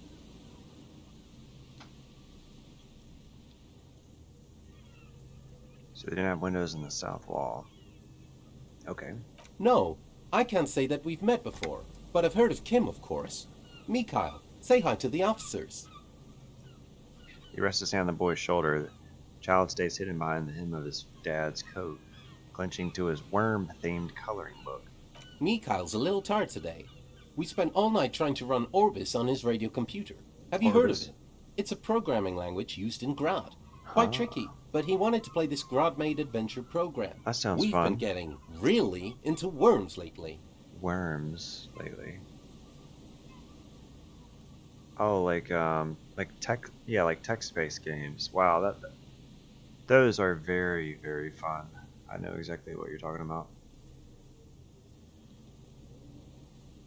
But I assume you're not here for giant worms, when there are so many real things to see. Just as I was telling Mikhail before, this is where the Coalition landed in '08. We could be standing on what is the most interesting landmark in Revachol West. Yo, let's go back to talking about text-based games and worms. Actually, that's more interesting. But yeah, we could talk about history or whatever. The town, sure. This man is your half brother. You feel it. But why? What's so fascinating about an empty old building? but it's not. But it's not just any empty old building. He raises his hand to his eyes. Springtime sun warming his handsome face. All three of you turn to admire the mural before you. What not a lot of people know is this used to be the research and development department of Feld Electrical. Oh, so this is the building of Failure. The Failure building. And Feld, which now sells ink cartridges, mostly, was once a top dog in the turn of the century cybernetics boom. That's cool. Hold on, what's R&D? Research and Development Encyclopedia. Look at the building looming over you. It looks old and weathered, with seagulls picking apart its stone and metal carcass. Bushy undergrowth has taken hold of the collapsed rooftop. Some kind of bird has set up a nest on a broken windowsill. Ooh, there's eggs inside. Or probably some bird eggs. We can make some scrambled eggs. Wait, what's an R&D department? Apologies, it's an acronym for Research and Development. Dude, I know that. Like, dude. They don't use it anymore. He smiles brightly, laugh lines around his eyes. You're probably more familiar with R2D2, Research and Technological Development. R2D2, you say? I don't think I've ever heard of this Feld Electrical. That's not surprising. Only a vestibule ink cartridge and a ferrotape manufacturer remains. He adjusts his suit jacket. They started out as a midway electronics outfit in Konigstein 2 centuries ago. After an aggressive move to Revicol, Feld became a global player in the emerging personal electronics market of the pre-revolutionary era. Still, Tricentennial, Tricentennial, yeah, I remember that. That's the electrical company that we like picked up at some old voice message or something on a door ding dong box. Yeah, I'll show you later. Still, Tricentennial was beating them in a business machines. He gestures toward the building, but Feld had an ace up their sleeve, or should I say, they were developing an ace up their sleeve. He grins. I'm mixing up my metaphors here. What was that ace? It was here in Martinez, possibly in this very building, that they developed prototypes for he pauses for effect, a tape computer. A tape computer? An elegant folding mechanism of rollers and ferrotape ribbons. Portable enough to be a take-it-home solution, revolutionizing business machines. You mean like a laptop? What? I'm picturing a laptop, but I don't know if something else. Possibly even bringing them to the average consumer, which is a feat of engineering even today's giants Ream, ICN, and ZAM haven't achieved yet. He grins, admiring the sentence he just produced. What happened? Indeed. What? So these are the Heidelsteins. The revolution. The boy wipes his nose on his sleeve. Ew. He nods. Unfortunately, their moonshot project never made it to the market. Feld's move to Revicol backfired. The revolutionary government liquefied their assets and expropriated those very advanced prototypes, possibly from this very building, or one of the adjacent ruins. He pauses, pointing to the other building, then continues. All of this was built by Feld, even the boardwalk. Wild Pines built Martinez proper as a resort for their middle management. Feld built this side of town for R&D. Wild Pines built Martinez proper as a resort for the middle management. Okay, so this is all this is some of the ruins of what Feld built, I guess, over on this side of town. You're saying that Feld Electrical built this boardwalk? Look under your feet. Yes, they even built a pleasure wheel, but that just got destroyed in the war. A wheel? The kid looks wistfully at the horizon, as if picturing gondolas rising to the sky. Yes, to lure it in their star engineers. This part of Martinez was nothing but reeds before Feld arrived. They had to make the prospect of living here attractive. It was supposed to become a global center for innovation in cybernetics, but history had other plans. What happened to the engineers and the company people? Oh, I'm afraid it didn't end well for the boys. He smiles again, as if he's somehow personally responsible for this bleak turn of events.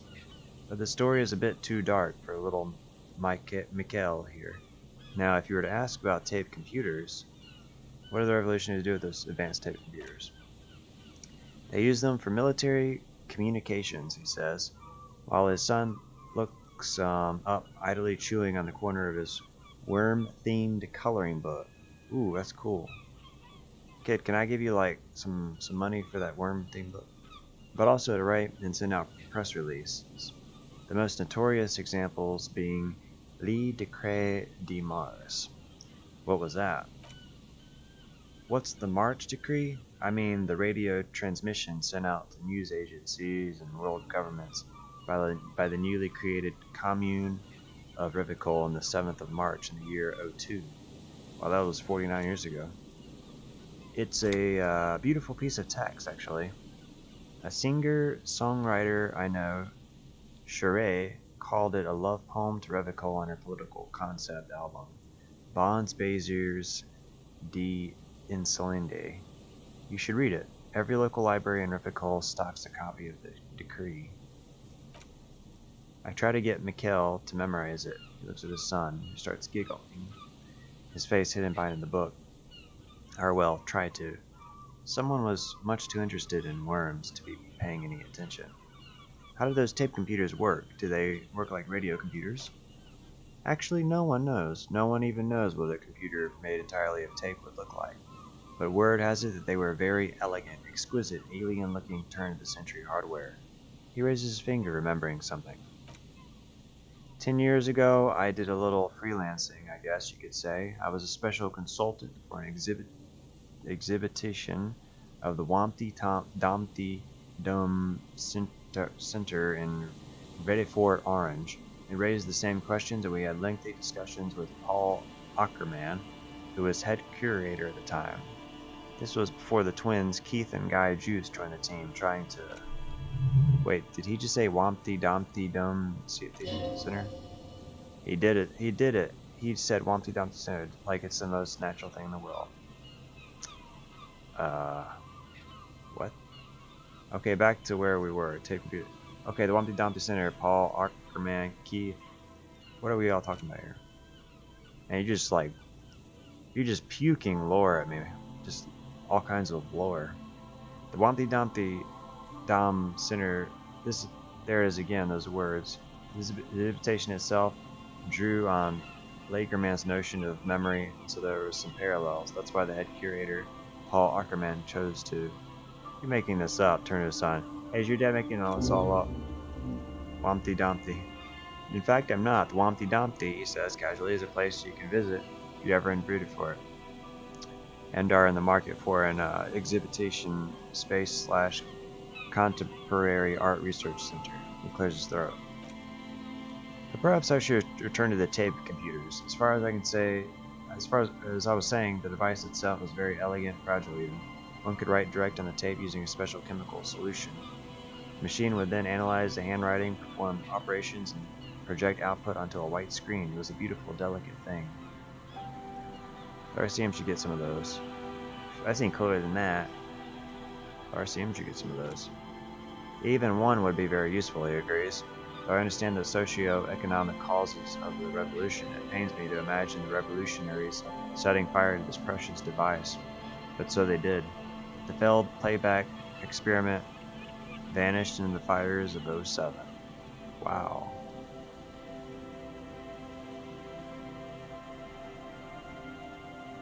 I'm looking at the artwork on the side of the wall. Non-stus, way different language. What's this? This looks like a robot face, a head with a nose, like a robot, like an eye closed, like a robot closing its eye, and there's its eyebrow and it's smiling. It's got a nose. Maybe like that's his hand holding something. What's this? Murder? This looks like a cartoon body or something. It's just kind of scribbles and random little pictures, drawings. Wait, the failed playback experiment? Yes, the official name of the prototype. Some sources reported as the failed playback experience, but those are incorrect. Why did the revolutionaries destroy it? Who knows? Maybe it was an accident, or maybe they didn't want the technology to end up in the wrong hands. Either way, they're all gone now. All 3 versions of the prototype. Nothing but debris and ash remain inside the building, except back. The boardwalk creaks mournfully in the wind. I want to add something else. I want to hear about the blah blah blah again. Blah blah blah blah blah. You look like someone who has money. Do you have any money? I do have money. Yes, but that's not what's really important here. He brushes it off as if it's not like it's not a thing at all. He's not going to give you money. What are you doing? Clearly, you were just profiling. Could I have some of that unimportant money then? Yeah. Oh no, I don't have it on me, officer. I was talking in more general terms. He looks uncomfortable, his left hand squeezing his son's shoulder. I'm just spending time with my kid here, showing him some around the lesser known parts of our hometown. It wouldn't be wise to carry huge amounts of cash on some expeditions. Not that he would have to worry about being robbed. He looks surprisingly buff. Does he work out? By the way, do you work out? I do some low man thing stick fighting now and then. What's stick fighting? It's an anthropological heritage of a martial art of some sort. But that's not. But what not a lot of books mention is that it also carries a cultural significance among the low Mantangs. It used to be the best means of showing off to look for a bride, which, interestingly enough, brings us to the socio-economic structure of the traditional rural tribes of the Low Mentang Islands, which he goes on to give you a detailed overview of the way of life. The amiable, slightly nervous smile not once leaving his face. Dude, thank you for just giving me this huge history lesson for hours. I'm a complete stranger, but thank you. But anyway, he says after a while, I am boring you with details again. You were saying? I don't really remember what I was saying. I'm not really interested in the practice. I just want to know how often you work out. Now and then, that's what, like once a week. Lamenting stick fighting is a little like pyroheligen addiction, he explains with a little smile. I've been practicing it for nearly 20 years. So you could say that my doses have grown a little peculiar. Wait, what does this man know about pyroheligen addiction? Hold on, pyroheligen addiction? What an interesting metaphor, so his face, or perhaps not a metaphor at all. You got me, detective, he chuckles before a shadow takes hold of his face. But my history should hardly come as a surprise. Here's a former junkie. I can recognize one when I see it. Suddenly little Mikhail opens up his mouth. Dad's fighting with sticks every night after dinner for 4 hours. He has a special room for that and a special costume. That's right, Mikhail. Trant grabs his kid into a single-handed embrace, happy to change the subject. It also has a meditative quality, helps to clear my head. But anyways, he says, swaying with his hand. Great, thank you for all that interesting information. Leave. No, thanks to you for having me and little Mikhail here to pick your brain. A very interesting conversation indeed. Dude, I don't know, I just walked up to you and you just puked like just dictionaries and dictionaries worth of lore in my face for hours. But it was nice to meet you.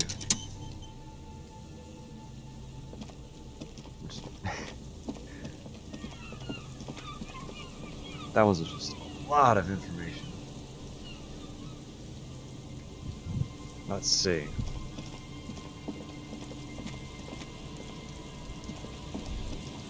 Now I'm lost. Okay, try to get my mind around what we were doing.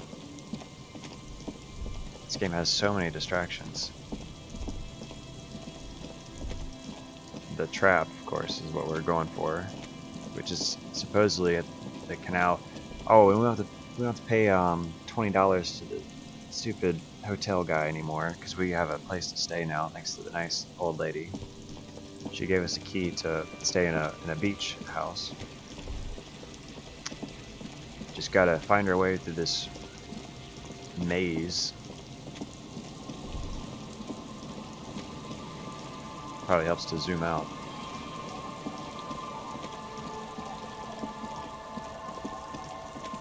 Click, click, click, click, click, click, click, click, click, click, click, click, click. Yeah, that's the nice old lady who gave us a key for this building. Last we played, which was like, what, 24 hours ago or whatever.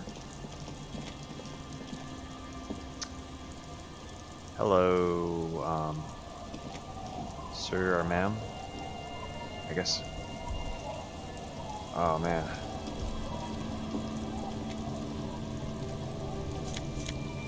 $0.70.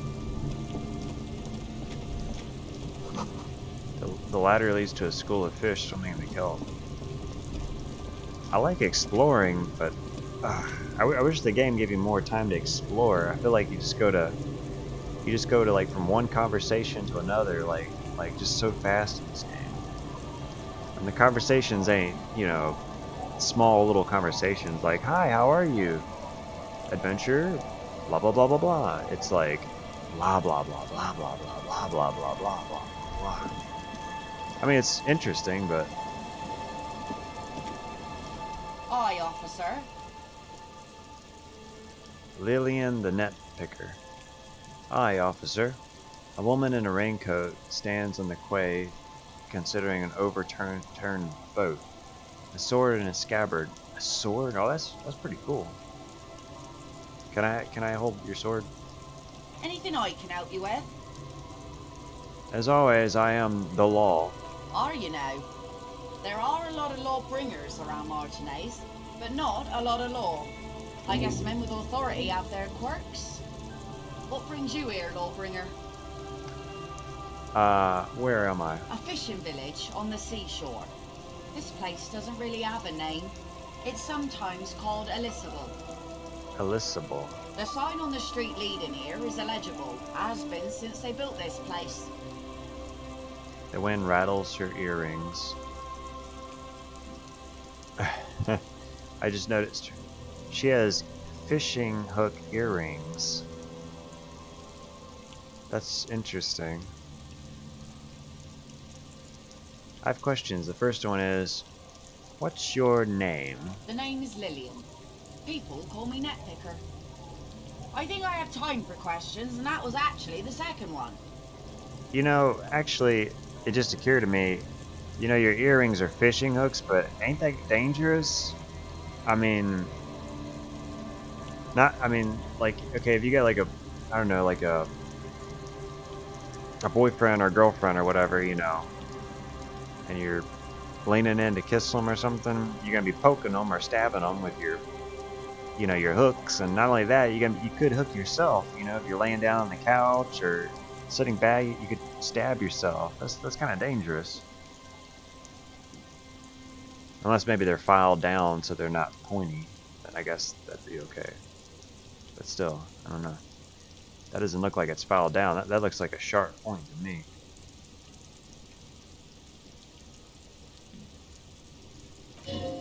Ask her about the cool sword. No kidding. I'm looking for someone. Maybe you can help me. Let's see. Who are you looking for? She kind of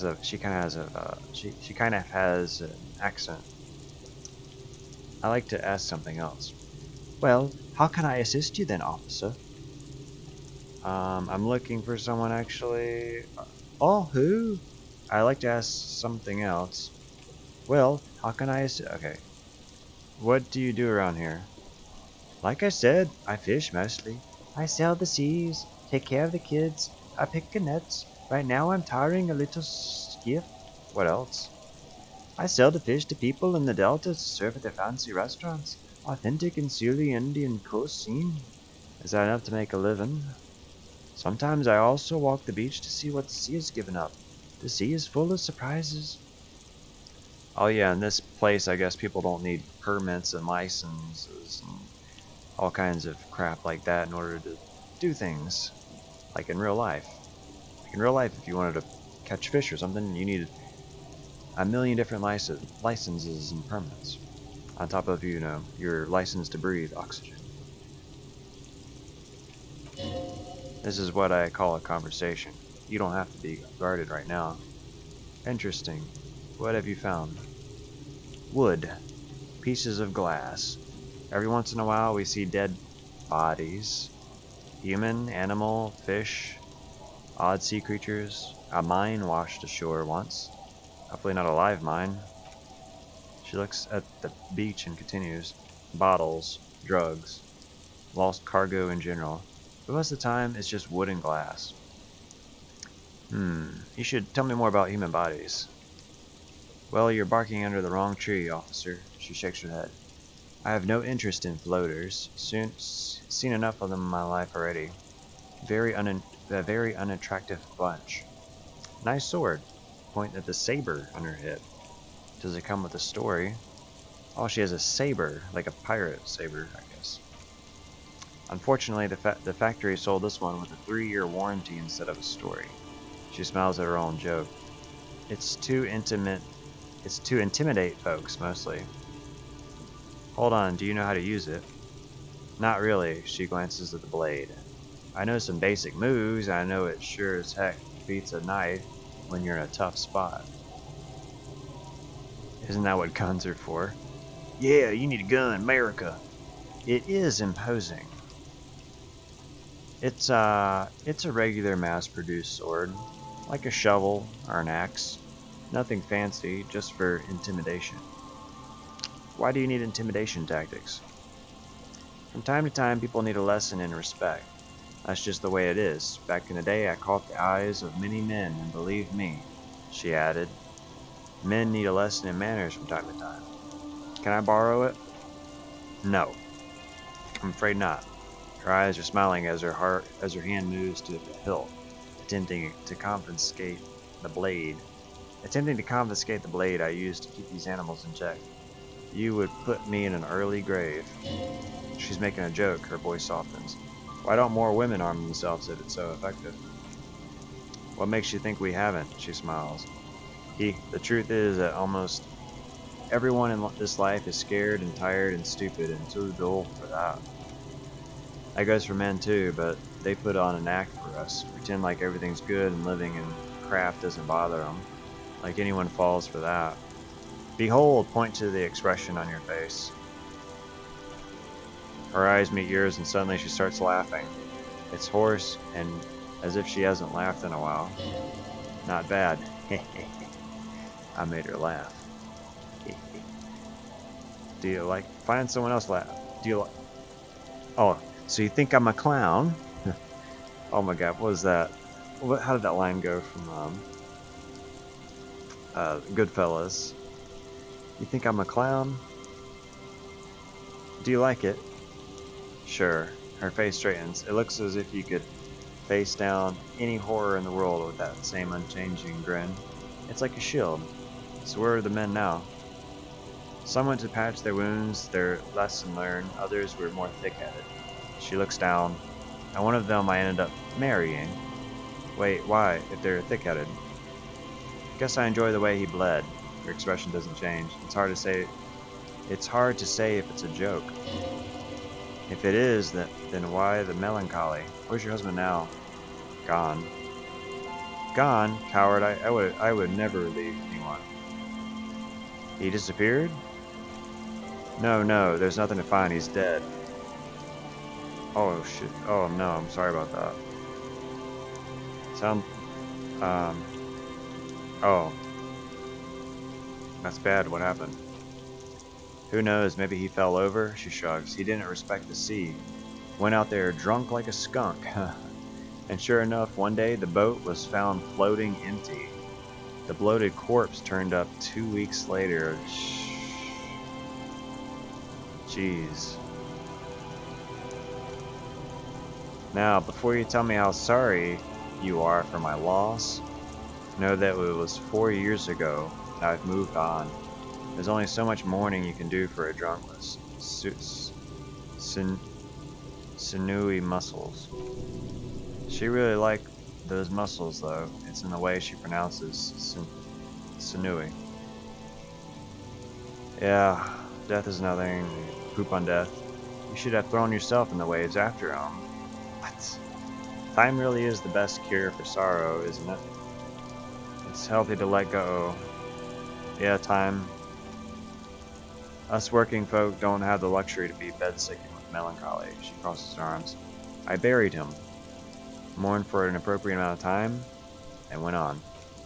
She glances at the village where 2 little kids are playing with what looks like rocks.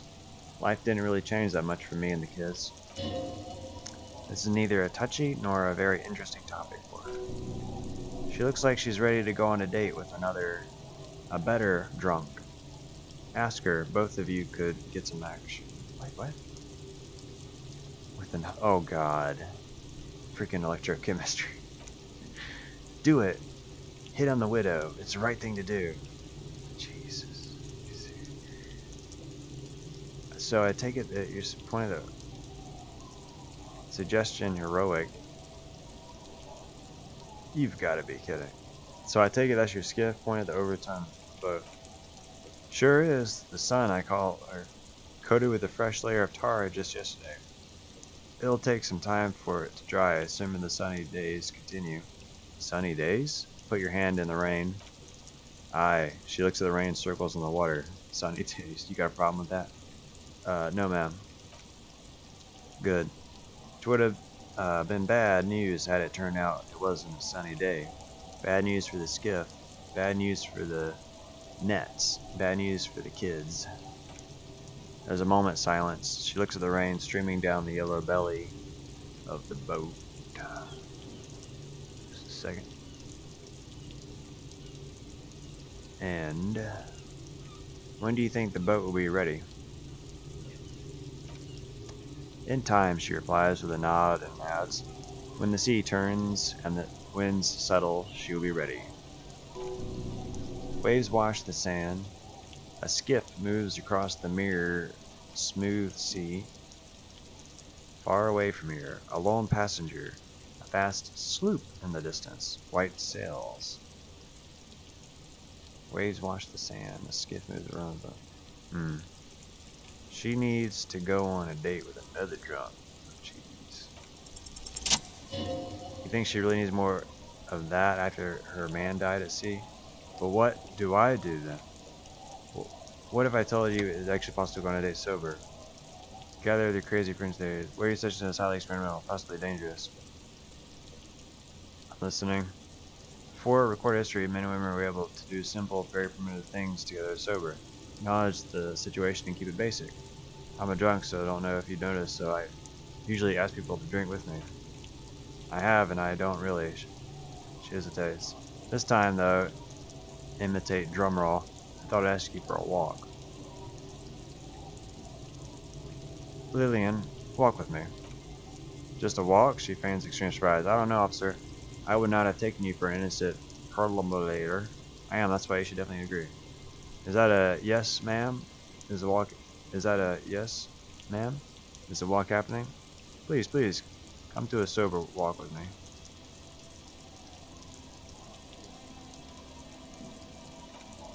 She's thinking, eyes mapping your rugged features. Where would this walk take us, officer? Nice view on the beach I found. Point north, west, lands in. Alright, I will walk with you. She raises her finger. But you need to understand that nothing is going to happen. We're just walking. Just a good old-fashioned walk. I like it. Me too, she replies with sudden sincerity. It's been ages when I just had a normal conversation with one of you guys. Alright, I'll go put the kids to bed, and we'll meet at Land's End in 15 minutes. She doesn't wait for an answer. You better get ready. Oh, wow, cool.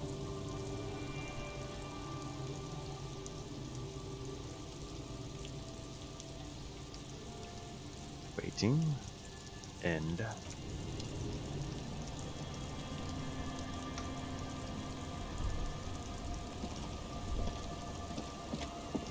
Probably, we'll save the morale. So we got a meter at lands in 15 minutes. Definitely drop a save. Savey save.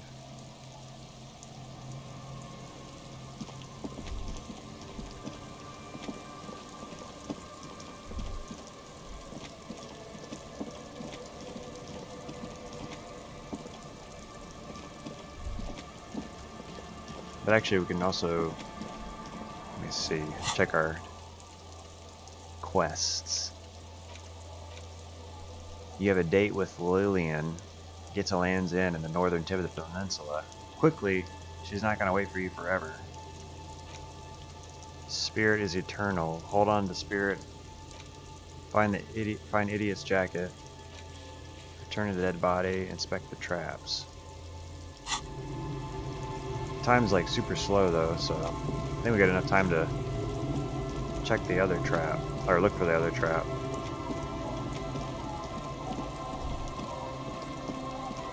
Should be near the canal, supposedly. Oh, there it is.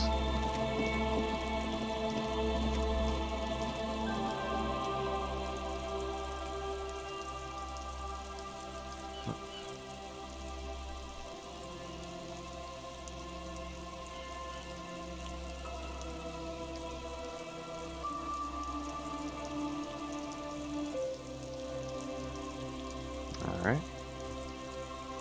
It takes you a moment, but finally you spot the last of his traps. This one's partially obscured by the reeds. Look around. The reeds bend forlornly toward the sand. Some tufts have been crushed.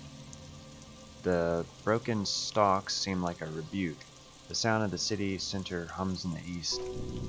A constant distant sound, louder in this part of the coast, nearer somehow. And there's that cold again, always the cold. Reach for the trap. Trap feels light and silent as you pick it up. Something is different here. No locusts.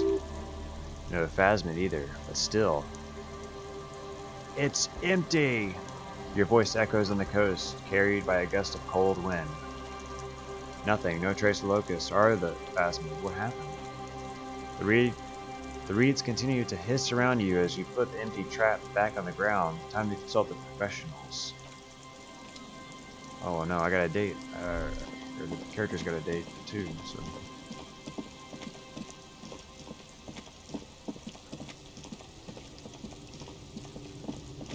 No, they only.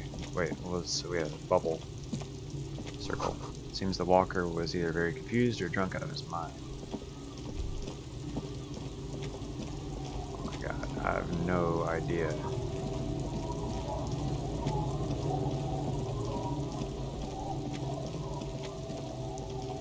Where are those cryptozoologists?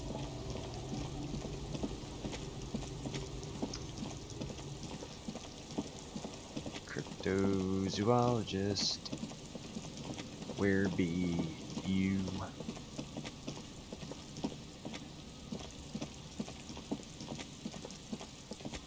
Okay.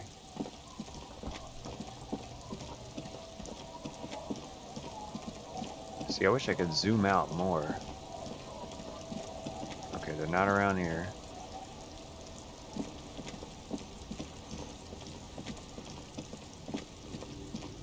Unless they went back, unless they went to the rolling rags. I remember they were like standing along the beach.